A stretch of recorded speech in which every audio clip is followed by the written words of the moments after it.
Peggy 16. Join us for an exclusive behind-the-scenes look at the next installment of the most celebrated RTS franchise of all time. This is Command & Conquer: Beyond the Battle, Part 1.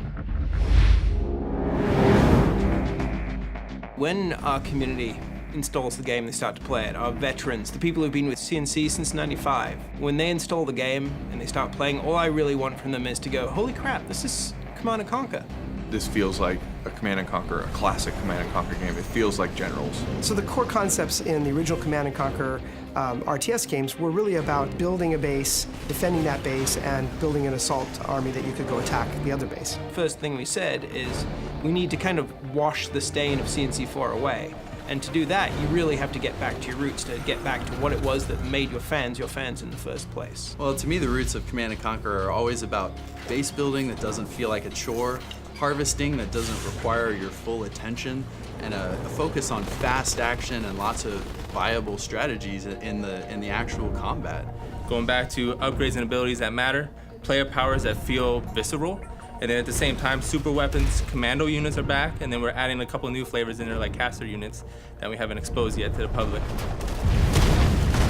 Well, we're all big Generals fans here, obviously. Looking at the old Generals, there's so many great ideas, so many great mechanics that they built in, so we were lucky to be able to cherry pick the ones we like the best. Now choosing the general is a big part of the game, just as important as choosing the faction you wanted to play. Now, it's like having hundreds of factions, let alone just 3.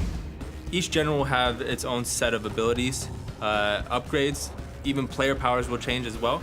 Also, units will be dynamically taken out and different ones will be put in based off of what that niche of the general is. The new generals that we're adding to the armies are really going to keep the gameplay fresh, right?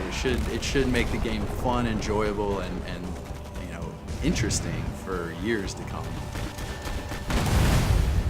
So what I really find exciting about the next Command & Conquer is that this is a product that's going to be aimed directly to consumers, going directly to consumers and appealing to them for the success of the product, but more importantly for the feedback. So fan feedback and metrics are absolutely amazing now in a connected environment.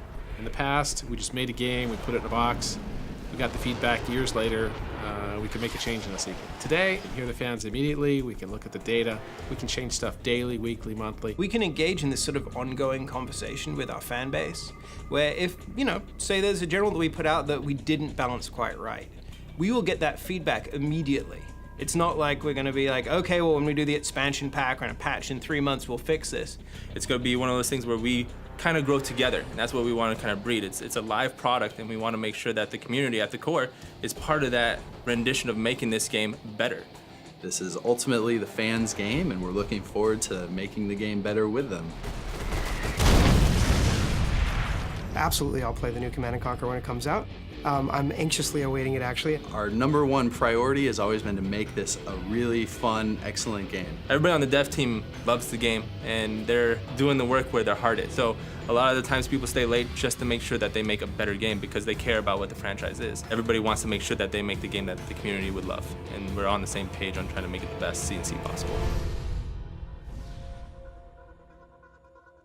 Hopefully after doing this, I'll be on the beta, right guys?